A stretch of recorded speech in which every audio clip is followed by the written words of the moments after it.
बिस्मिल्लाहिर्रहमानिर्रहीम। बकरा ईद के आने में कुछ अय्याम बाकी थे। किसी ने क़ुरबानी की नीयत से जानवर ख़रीद लिया।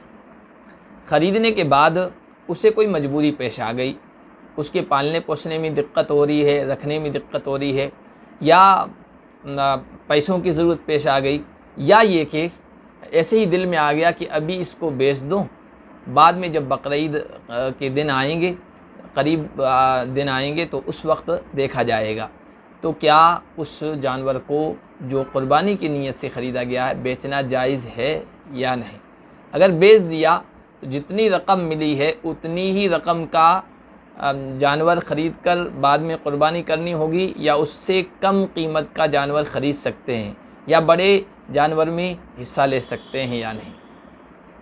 देखिए, अगर किसी मालदार आदमी यानी साहिब निसाब शख्स ने क़ुरबानी का जानवर ख़रीदा था क़ुरबानी की नीयत से, तो अब शदीद ज़रूरत और मजबूरी के बग़ैर उसके लिए फ़रोख्त करना मुनासिब नहीं है, मकरूह और नापसंदीदा है। लेकिन अगर उसने फ़रोख्त कर लिया, बेच दिया, तो बे दुरुस्त हो जाएगी, बेचना जायज़ हो जाएगा।